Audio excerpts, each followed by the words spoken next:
So this afternoon, the Dallas Cowboys cut Terrell Basham. And it's not for the reasons that you think.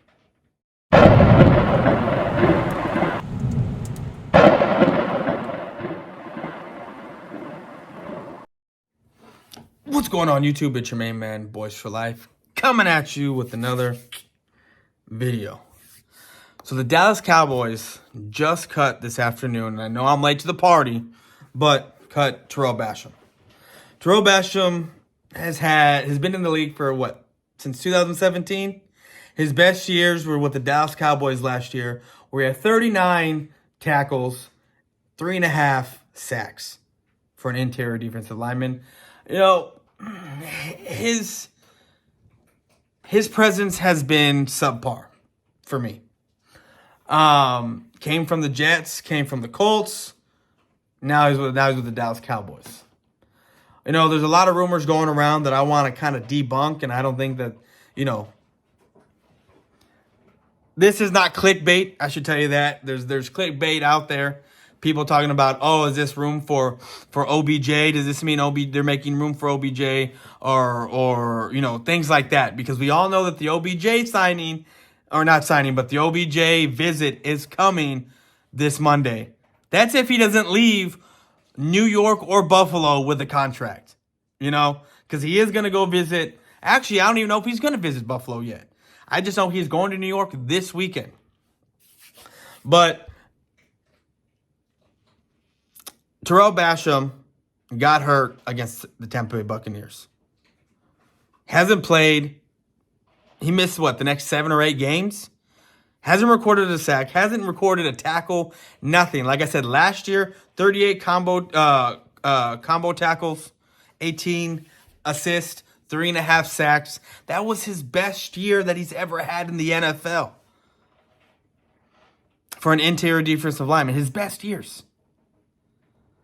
Now, he's been hurt. Like I said, there's a lot of rumors going around. Could it be a roster move for OBJ? Could it be time to take him off because he's been injured? We did sign McKinney, Tacky McKinney. I think that's how you say his name. Don't kill me if I butcher it. But we did sign him, who is from the Falcons. Oh, was he a 3rd round pick, something like that, from the Falcons under Dan Quinn? So and we know how Dan Quinn loves his guys, and the magic he can work with his guys. But there's rumors about that. There's rumors about making room for Tyron Smith, who, should have been, we were told 10 weeks. He was going to be out 10 weeks. Well, we're going into week, There's 6 games left? So we're going into week 12 already? Still no sign of Tyler Smith. And my take on Tyron Smith, is he probably won't be back until maybe the Eagles, maybe Washington game. Get him ready for the playoffs. That's my take on it. So there's no reason for Basham to be released, go through waivers, because Tyron Smith still, he's been at practice, hasn't come off the IR, hasn't had his 21-day window, hasn't had any of that yet. So there's no reason for Basham to be released because of Tyron Smith. People are also saying make room for James Washington. Well, there's still no timetable for James Washington. We were told week 10 as well with him. 2 months. We were told that he was going to be out. And this happened, we were told, 6 to 8 weeks? And this happened a week right before the season?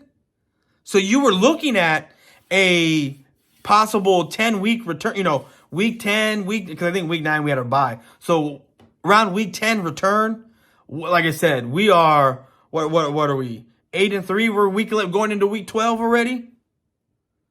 Still no timetable for him to return.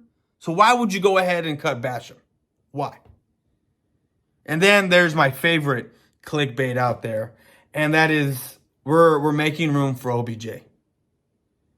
As much as I want Odell Beckham, as much as I believe he will help the Dallas Cowboys, there is no evidence out there that says that we are making moves for OBJ. Because, again, we still don't know when he can play. We still don't know when he's going to be able to go out on the field, make an impact, or do anything of the sort for any team. We don't. No one knows. He's already been cleared. Like, I get, and I don't know if he's been cleared, but he's gone through the physicals. He's gone through all of that stuff. Now, I guess you can kind of put it together if you want, if you're a conspiracy theorist, to where, which I was going to do a video about Jerry Jones sitting there saying, oh, we need Odell Beckham. Basically saying, come Monday, he's not leaving Dallas without a contract. And you know how Jerry is with how he speaks. You know how he can swindle people. Jerry's Jerry. He's one of the best. I've told you, Jerry Jones is one of the most amazing promoters in the history of promotions. He is. Somehow, he has us hook, line, and sinker still with the Dallas Cowboys after not being much of anything for 26 years. Haven't won nothing since 95. I was 7 years old. But again, these OBJ things, this could be just Jerry, another way of Jerry just hook, line, and sinkering us, right? Keeping us on the reel, keeping us on the hook. And then when it doesn't happen, we did our due diligence. We like our guys. We go out. We get to the playoffs. We're missing that one piece. OBJ is out there playing with Buffalo, or he does go back to the Giants because they need that help. And he's with Daniel Jones and he's with Saquon. Now, I'm not saying they're going to do anything. I'm just saying. So that's my favorite rumor, is that we are making room for OBJ win. That's not even the case. That's not even the case. Tell me why you would have Basham, who hasn't played, who hasn't done anything all season, when you have guys like Armstrong, you have guys like Odigizua there making plays. You just, like I said, you just signed McKinley, right? I think that's how you say his name. Who else we got on there? You got, Sam Williams, you got Fowler, you have Lawrence, you have Parsons, all on the defensive line. That is contributing so much to this team. Plethora of pass rushers. There's no reason for there's no reason for Basham to be on this team. Like I said, McKinley, we did sign him last week. We did put him on the practice squad. We did end up activating him for the game, but then right before the game, he got deactivated. So to me, it just seems like Terrell Basham is a casualty of numbers. Dorrance Armstrong is doing well this season. Michael Parsons looking like he's a MVP, making a case for MVP, making a case for Defensive Player of the Year. You have my dog just wants to keep drinking water while I'm doing a video, but they always want to come down here while I'm doing videos, and I'm pretty sure you're gonna hear him drinking. You have DeMarcus Lawrence with 6 sacks. Sam Williams, who I talked about already in my last video and even in my stream, if he had the same amount of snaps as Aiden Hutchinson, guess what? He'd have almost 10 sacks this season. But because of Micah Parsons, because of Dante Fowler, he falls to the bottom of the barrel. And he's only a rookie. Only a rookie, guys. So it's not because of Tyron Smith, because we still don't know when he's going to return. It's not because of James Washington, because he should have returned a couple weeks ago already. And it's not anything to do with OBJ. Nothing to do with him at all. Because we still don't know if he's going to even leave New York with the contract, or even if he does go visit Buffalo right after New York before he visits us and leave with a contract there. We don't see OBJ until Monday.